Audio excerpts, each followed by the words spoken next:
Maxims of teaching four BEd students. Important maxims of teaching എന്തൊക്കെയാണെന്ന് വെച്ചാൽ non to unknown ആയിരിക്കണം നമ്മൾ first maximum ആയിട്ട് വരുന്നത്. എപ്പോഴും നമ്മൾ കുട്ടികൾക്ക് എന്താ അറിയാം എന്നുള്ളത് വെച്ചിട്ടായിരിക്കണം നമ്മൾ സ്റ്റാർട്ട് ചെയ്യേണ്ടത്.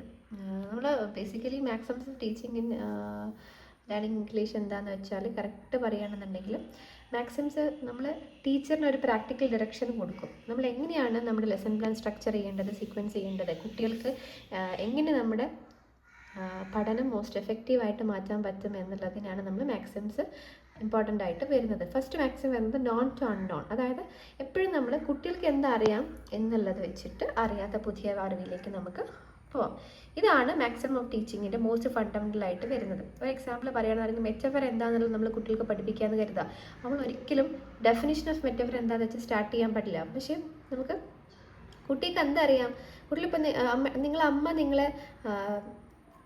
എൻ്റെ പൊന്നു മോനെ പഞ്ചാരയല്ലേ ചക്കരയല്ലേ എന്നൊക്കെ പറഞ്ഞ് വിളിക്കാറില്ലേ? അതൊക്കെ ശരിക്കും നിങ്ങൾ ലിറ്ററലി ഒരു പഞ്ചസാരയോ ശർക്കരയോ ആയതുകൊണ്ടാണോ? അല്ല, നിങ്ങൾ പ്രിഷ്യസ് ആണ്, നിങ്ങൾ വാല്യബിൾ ആണ്. അത് നിങ്ങൾ മനസ്സിലാക്കാൻ വേണ്ടിയിട്ടാണ് ആ ഒരു കമ്പാരിസൺ. അതായത് ഒരാളെ ഒരു നക്ഷത്രം അല്ലെങ്കിൽ നിങ്ങളൊരു അടിപൊളിയാണ്, നിങ്ങളൊരു സൂപ്പറാണ്, നിങ്ങളൊരു സ്റ്റാർ ആണെന്നൊക്കെ സ്റ്റാർ ആയതുകൊണ്ടാണോ? അല്ല, അതൊരു മെറ്റഫോറിക്കലാണ്. നിങ്ങൾ നക്ഷത്രത്തെ പോലെ ആയതുകൊണ്ട് നിങ്ങൾക്ക് ആ ഒരു വാല്യൂ ഉണ്ട് എന്ന് അറിയിക്കാൻ വേണ്ടിയിട്ടാണ് നമ്മൾ എന്ത് ചെയ്തത്, അത് കൊടുത്തിട്ടുള്ളത്. അപ്പം നമുക്കറിയാവുന്ന കാര്യം എന്താണ്? അമ്മയുടെ സ്നേഹം നമ്മൾ ചക്കര എന്ന് വിളിക്കുന്നത്, പഞ്ചസാര എന്ന് വിളിക്കുന്നത്. നമുക്കറിയാത്ത കാര്യം എന്താണ്? ലിറ്റററി ടേം ആയിട്ടുള്ള മെറ്റഫറാണ്. ഓക്കെ, അപ്പോൾ നമുക്ക് തിയറീസ് ആയിട്ട് കണക്ട് ചെയ്യാൻ പറ്റും. അതാണ് ഓസ്ബെൽ പറഞ്ഞത്, അഡ്വാൻസ് ഓർഗനൈസർ. എപ്പോഴും കണക്ട് ചെയ്യാൻ, ന്യൂ ടു നോൺ. നമ്മൾ ഓസ്ബെലിൻ്റെ പാലം എന്ന് പറയാറില്ലേ? ഓസ്ബെൽ ഒരു ബ്രിഡ്ജാണ് വെച്ചിട്ടുള്ളത്. അതാണ് വൈഗോട്സ്കിയും പറഞ്ഞത്, ZPD വെച്ചിട്ട് നമുക്ക് എന്തറിയാം എന്നുള്ളത്, എന്ത് അറിയില്ല എന്നുള്ളതിലേക്ക് ഒരാളുടെ സഹായത്തോടു കൂടി എങ്ങനെ പഠിക്കാം എന്നുള്ളത്. പിന്നെ രണ്ടാമത്തെ മാക്സിം സിമ്പിൾ ടു കോംപ്ലക്സ്. അത് എപ്പോഴും നമ്മൾ സിമ്പിൾ ആയിട്ടുള്ള കോൺസെപ്റ്റ്, കോംപ്ലക്സ് ആയിട്ടുള്ള കോൺസെപ്റ്റിലേക്ക് പോകുന്നതിന് മുന്നേ സിമ്പിൾ ആയിട്ടുള്ള കോൺസെപ്റ്റ് വെച്ചിട്ട് വേണം സ്റ്റാർട്ട് ചെയ്യാൻ. സിമ്പിൾ എക്സാമ്പിൾ പറയുകയാണെന്നുണ്ടെങ്കിൽ എസ് റൈറ്റിംഗ് നമ്മൾ എങ്ങനെയാണ് കുട്ടികളെ പഠിപ്പിക്കുക? ആർഗ്യുമെൻറ്റേറ്റീവ് എസ്സേസ് വെച്ച് നമ്മൾ സ്റ്റാർട്ട് ചെയ്യാൻ പാടില്ല. ചെറിയ ചെറിയ ഡിസ്ക്രിപ്റ്റീവ് ആയിട്ടുള്ള റൈറ്റിംഗ്, നിങ്ങളുടെ വീടിനെ ഡിസ്ക്രൈബ് ചെയ്യുക, നിങ്ങളുടെ വണ്ടിനെ ഡിസ്ക്രൈബ് ചെയ്യുക, നിങ്ങളുടെ ഫ്രണ്ടിനെ ഡിസ്ക്രൈബ് ചെയ്യുക. അതിനുശേഷം നരേറ്റീവിലേക്ക് നമുക്ക് പോകാം. അതായത് ഒരു മെമ്മറബിൾ ഡേനെ പറ്റി പറയുക. പിന്നെ നമുക്ക് എക്സ്പോസിറ്ററി, എങ്ങനെയാണ് നമ്മൾ ചായ ഉണ്ടാക്കുന്നത്. പിന്നെ നമുക്ക് പറയാം, ക്വസ്റ്റ്യൻസ് ചോദിക്കാം. മൊബൈൽ ഫോൺ ക്ലാസ്സുകളിൽ സ്കൂളുകളിൽ പെർമിറ്റ് ചെയ്യേണ്ടതായിട്ടുണ്ടോ? അപ്പോൾ നമ്മൾ സിമ്പിളായിട്ട് സ്റ്റെപ്പ് ബൈ സ്റ്റെപ്പായിട്ട് കുട്ടികൾക്ക് ഓരോന്ന് പറഞ്ഞു കൊടുക്കണം. അപ്പോൾ കണക്ഷൻ നമ്മൾ തിയറിയായിട്ട് എങ്ങനെയാണ് കണക്ട് ചെയ്യുക? ഗാഗ്നിയുടെ ഹൈറാർക്കി നമ്മൾ പഠിച്ചിട്ടുണ്ട്. അതായത് simple to complex problem solving. അതാണ് ബ്രൂണറുടെ സ്പൈറൽ കരിക്കുലം പറയുന്നത്.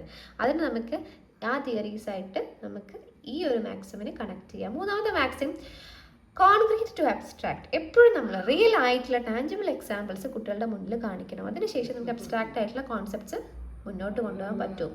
ഇപ്പോൾ ടെൻസ് പഠിപ്പിക്കാമെന്ന് വിചാരിക്കുക. അപ്പോൾ നമ്മൾ ഒരിക്കലും പ്രസൻറ്റ് പെർഫെക്റ്റ് ടെൻസ് എങ്ങനെയാണ് ഹാസും ഹാവും പാസ്റ്റ് പാർട്ടിസിപ്പിളും കൂടെ കൂടുമ്പോഴാണ് പ്രസൻറ്റ് പെർഫെക്റ്റ് ടെൻസ് വരാമെന്ന് പറയരുത്. പക്ഷേ ഒരു കോൺക്രീറ്റ് ആക്ഷൻ നമ്മൾ അവിടെ കൊടുക്കണം. ഒരു ബുക്ക് എടുക്കുക, എന്നിട്ട് ടേബിളിൽ വെക്കുക. എന്നിട്ട് നമ്മൾ പറയാണ്, I have kept the book on the table. ഞാൻ ടേബിളിൽ പുസ്തകം വെച്ചിട്ടുണ്ട്. ഈ ആക്ഷൻ ഇപ്പം നടന്നു, ഇപ്പം തന്നെ അതിൻ്റെ റിസൾട്ട് ഇവിടെയുണ്ട്. അപ്പം ബുക്ക് ടേബിൾ മേലുണ്ട്.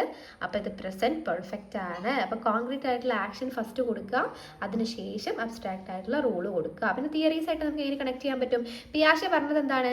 കോൺക്രീറ്റ് ഓപ്പറേഷണൽ സ്റ്റേജിൽ കുട്ടികൾക്ക് കോൺക്രീറ്റ് എക്സാമ്പിൾസ് വേണം അബ്സ്ട്രാക്ട് തിങ്കിങ്ങിന് മുന്നേ ആയിട്ട്. അതാണ് ബ്രൂണറിൻ്റെ ഇനാക്റ്റീവ് മോഡിലും ബ്രൂണർ പറഞ്ഞിട്ടുള്ളത്. നമ്മൾ ചെയ്ത് പഠിക്കുക, സിമ്പിളൈസ് ചെയ്യുന്നതിന് മുന്നേ സ്റ്റാർട്ട് വിത്ത് ഡൂയിങ്. പിന്നെ ഫോർത്ത് മാക്സിം വരുന്നത് എന്താണ്? Particular to general. Specific examples നമ്മൾ കുട്ടികൾക്ക് ആദ്യം പറഞ്ഞു കൊടുക്കണം, എന്നിട്ട് ജനറൽ റൂളിലേക്ക് നമ്മൾ എത്തണം. അതിനെയാണ് ഇൻഡക്റ്റീവ് മെത്തേഡ് എന്ന് പറയുക. Specific to general, SIG. പിന്നെ നമ്മൾ പറയാറുണ്ട് ജനറൽ ടു സ്പെസിഫിക് ആണെന്നുണ്ടെങ്കിൽ നമ്മൾ എന്താ പറയുക? Deductive method, DGP. Deductive, general to particular, അതായത് സ്പെസിഫിക്, DGP. ഓക്കെ, ഒരു കോഡ് വേണമെങ്കിൽ നമുക്ക് അങ്ങനെ പഠിക്കാം. ഇൻഡക്റ്റീവ് മെത്തേഡ് എന്താണ്? സ്പെസിഫിക് എക്സാമ്പിൾസ് പറയുക, എന്നിട്ട് ജനറൽ റൂളിലേക്ക് നമ്മൾ എത്തുക. അതാണ് കൺസ്ട്രക്റ്റിവിസ്റ്റ് ടീച്ചിങ്ങിൻ്റെ ഹൃദയം എന്ന് പറയുന്നത്. സിമ്പിൾ എക്സാമ്പിൾ ആയിട്ട് നമ്മൾ പറയുകയാണ്, സബ്ജക്റ്റ് വെർബ് എഗ്രിമെൻറ്റ് നമ്മൾ പഠിപ്പിക്കുക എന്ന് കരുതുക. അപ്പോൾ നമ്മൾ ഒരിക്കലും റൂൾ വെച്ച് സ്റ്റാർട്ട് ചെയ്യാൻ പാടില്ല. നമ്മൾ എന്ത് ചെയ്യണം? എക്സാമ്പിൾസ് കൊടുക്കണം. Boy runs fast, she goes to school, he eats rice. അങ്ങനെയൊക്കെ എക്സാമ്പിൾസ് കൊടുക്കുക. എന്നിട്ട് കുട്ടികളടുത്ത് ചോദിക്കാം, എന്താണ് നമ്മൾ ഈ ഒരു എക്സാമ്പിൾ ഇവിടെ കൊടുത്ത സമയത്ത് വെർബും സബ്ജക്റ്റും വൺ പേഴ്സൺ ആണോ? നിങ്ങൾ എന്താ നോട്ടീസ് ചെയ്തിട്ടുള്ളത്? അപ്പോൾ കുട്ടികൾ ഡിസ്കവർ ചെയ്യണം. അതായത് വെർബ് സിംഗുലർ ആയിട്ട് വരുമ്പം എസ്സിലാണ് അവസാനിക്കുന്നത്. പിന്നെ സബ്ജക്റ്റ് തേർഡ് പേഴ്സൺ ആകുമ്പം വെർബ് എന്താവും? എസ്സിൽ വെർബ് എസ് ഫോംസ് എടുക്കും. അത് നമ്മളൊരു റൂളായിട്ട് നമ്മൾ തന്നെ കുട്ടികൾ തന്നെ ഫോം ചെയ്യാണ് വരിക. അപ്പോൾ ജനറൽ റൂൾ, പർട്ടിക്കുലർ എക്സാമ്പിൾ നമ്മൾ കൊടുത്തു, കുട്ടികളൊരു ജനറൽ റൂൾ ഫോം ചെയ്തു. ബ്രൂണോയുടെ ഡിസ്കവർ ലേണിംഗിൽ അതാണ് പറയുന്നത്. കൺസ്ട്രക്റ്റിവിസം സ്റ്റുഡൻറ് തന്നെയാണ് അവരുടെ നിയമങ്ങൾ, റൂൾസ് ദംസെൽസ് ക്രിയേറ്റ് ചെയ്യുന്നത്. 5th മാക്സിം പറയുന്നത് ഫ്രം ജനറൽ ടു പെർട്ടിക്കുലർ ആണ്. ചില സമയത്ത് ജനറൽ റൂൾ നമ്മൾ പറയേണ്ടി വരും, എന്നിട്ട് സ്പെസിഫിക് എക്സാമ്പിൾസ് പറയേണ്ടി വരും. അതിനെ നമ്മൾ ഡിഡക്റ്റീവ് മെത്തേഡ് എന്ന് പറയാം. DGP deductive, general to particular. Teacher ഇപ്പോൾ ഒരു എക്സാമ്പിൾ പറയാണ്, ഇംഗ്ലീഷിൽ അഡ്ജക്റ്റീവ് നൗൺസിന് മുന്നെയാണ് വരിക, എന്നിട്ട് നമ്മൾ എക്സാമ്പിൾ കൊടുക്കുകയാണ്. Beautiful flower, toll boy, called water. അപ്പോൾ കുട്ടികൾ പ്രാക്ടീസ് ചെയ്യാണ്. അഡ്ജക്റ്റീവ്സ് ഒരു പാസേജിലുള്ള അഡ്ജക്റ്റീവ്സ് കണ്ടെത്തും. അപ്പോൾ ജനറൽ ആയിട്ടൊരു റൂൾ കുട്ടിക്ക് കിട്ടി, അഡ്ജക്റ്റീവ്സ് ആണ് നൗണിന് മുന്നേ വരിക. അപ്പം എക്സാമ്പിൾസും കിട്ടി, പാസേജിൽ നിന്ന് എക്സാമ്പിൾസും കണ്ടെത്തി. അപ്പോൾ പ്രാക്ടീസ് ചെയ്തു. അതായത് 4th മാക്സിമം, അതായത് പെർട്ടിക്കുലർ ടു ജനറലിന് നമ്മൾ ഇൻഡക്റ്റീവ് എന്നാണ് പറയുക. കൺസ്ട്രക്റ്റിവിസ്റ്റ് തിയറിയിൽ ഡിസ്കവറി ലേണിങ്ങിന് വളരെ ഉപകാരപ്രദമായിട്ടുള്ളതാണ് സ്പെസിഫിക് ടു ജനറൽ എന്നുള്ളത്. 5th വൺ, അതായത് ജനറൽ ടു പെർട്ടിക്കുലർ, ഡിഡക്റ്റീവ് അല്ലെങ്കിൽ ഡയറക്റ്റ് ലേണിംഗ്. അത് നമ്മൾ കോംപ്ലക്സ് ആയിട്ടുള്ള റൂൾസ് ഒക്കെ പഠിക്കാൻ വേണ്ടിയിട്ടാണ് ജനറൽ ടു പെർട്ടിക്കുലർ നമ്മൾ ചൂസ് ചെയ്യുക. ഓക്കെ.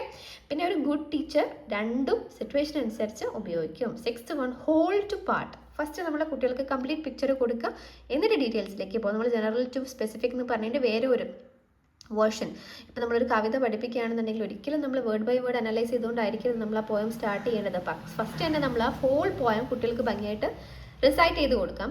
എന്നിട്ട് കുട്ടികൾക്ക് ആ ഒരു കവിതയുടെ മൂഡ് എന്താണ് അതൊക്കെ കുട്ടികൾ സ്വയം മനസ്സിലാക്കാനുള്ള അവസരം കൊടുക്കുക. അതിനുശേഷം നമുക്കത് സ്റ്റാൻഡുകളായിട്ട്, വരികളായിട്ട്, അക്ഷരങ്ങളായിട്ട്, വാക്കുകളായിട്ട്, ലിറ്റററി ഡിവൈസ് ഓരോന്നോരോന്നായിട്ട് നമുക്ക് പഠിക്കാം. അപ്പോൾ ഹോൾ പോയം ആദ്യം കൊടുക്കുക, പാർട്സ് അതിന് ശേഷം കൊടുക്കുക. നമ്മളിപ്പോൾ ഒരു മരം കാണുകയാണെന്നുണ്ടെങ്കിൽ നമ്മൾ ആ മരം മുഴുവൻ കാണുന്നില്ലേ?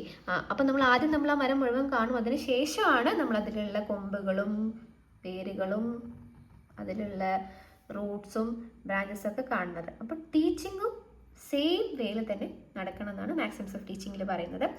പിന്നെ പാർട്ട് ടു ഹോൾ, ചില സമയത്ത് പാർട്സ് ആദ്യം പഠിപ്പിക്കുക, എന്നിട്ട് ഹോളായിട്ട് നമ്മൾ അസംബിൾ ചെയ്യാണ് വേണ്ടത്. അപ്പോൾ സിമ്പിൾ എക്സാമ്പിൾ പറയുകയാണെന്നുണ്ടെങ്കിൽ ലെറ്റർ റൈറ്റിംഗ് എന്ന് വിചാരിച്ചോളൂ. ലെറ്റർ റൈറ്റിംഗിൽ എങ്ങനെയാണ് വരുന്നത്?